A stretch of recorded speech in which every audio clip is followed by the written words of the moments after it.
I keep hearing people say, law enforcement changed their story. Dylan changed her story. Dylan keeps changing her story. Every time a new piece comes out, she changes her story again. Let's address that. Okay? What's her name? Titties!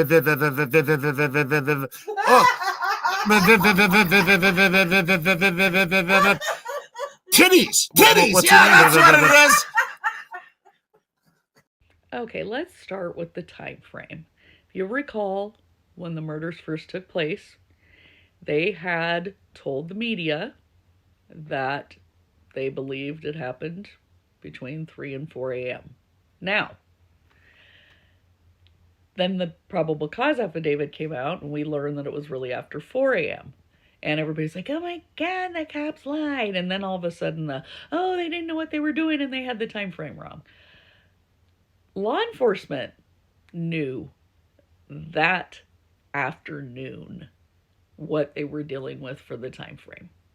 Okay? The minute they interviewed Dylan and Bethany and started looking at their phone messages, they knew.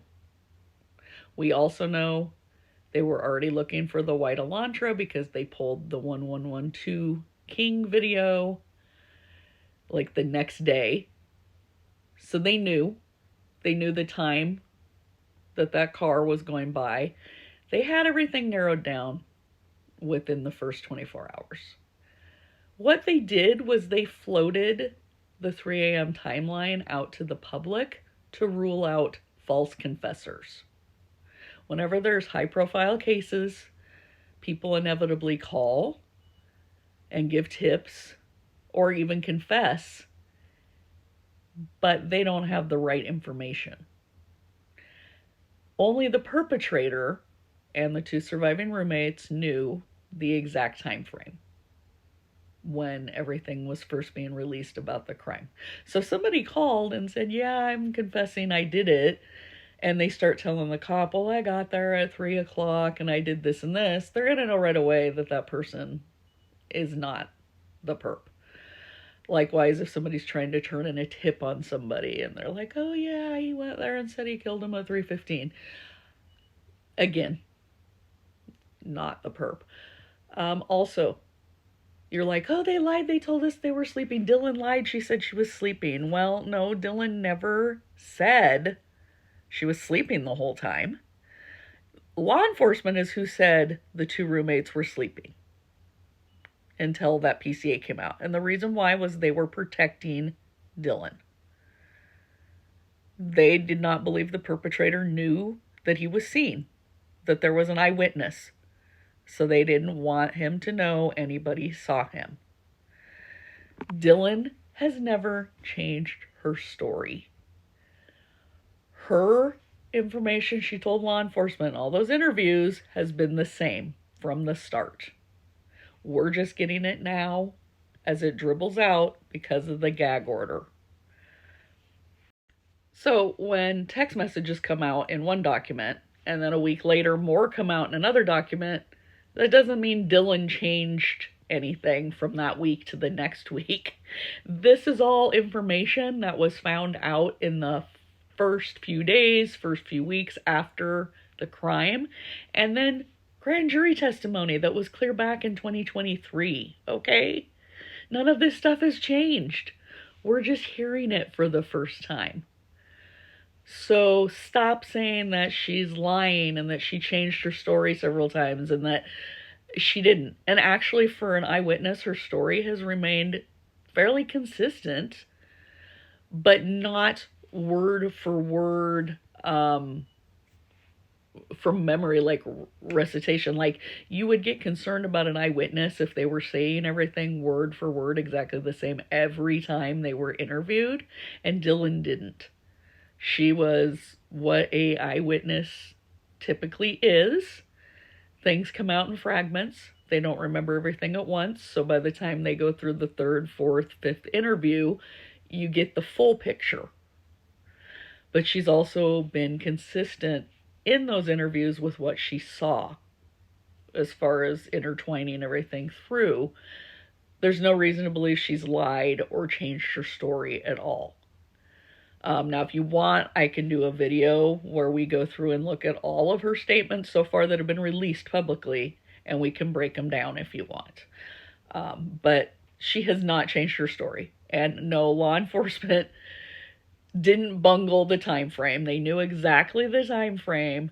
They put out little lies so that false confessors are ruled out. And Steve Gonsalves even mentioned that in the interview the other day, that even when they did their own tips with their private investigator, they didn't put certain things out there because they were trying to rule out false tips, false confessors.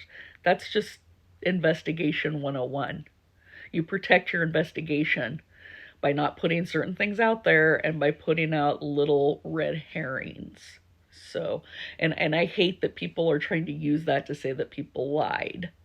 Now, another thing I think is so funny is some of the hypocrisy I'm also seeing regarding the investigation, for example. Oh, Moscow PD is so inept and they bungled everything, but yet the same people that are saying that also want me to believe that they are the masterminds behind a huge plot to set up Brian Kohberger. So what is it? Either they're inept and they don't know what they're doing and they bungled everything, or they're these masterminds that got 5 agencies to somehow come together and plot against a PhD student at WSU. I mean, come on, give me a break. You can't have it both ways. And the same thing with Ethan. I keep hearing, oh, there's no way Kohberger could have taken down Ethan. But the same people saying that believe Dylan could have.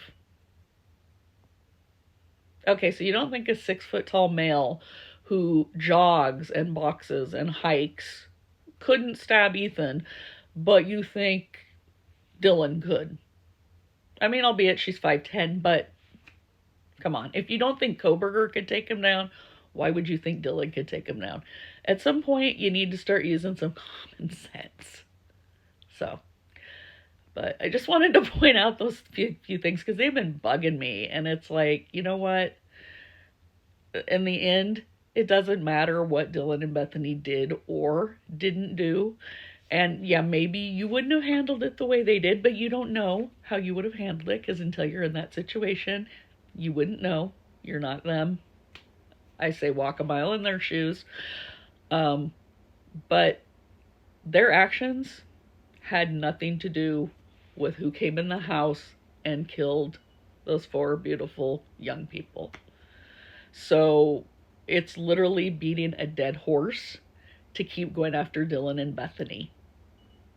It really is. It's not worth the time or the energy to keep villainizing these young women.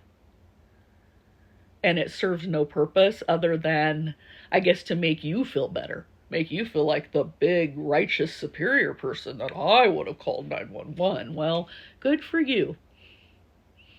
But life isn't like that. So, as usual, if there's anything else you'd like me to discuss, let me know.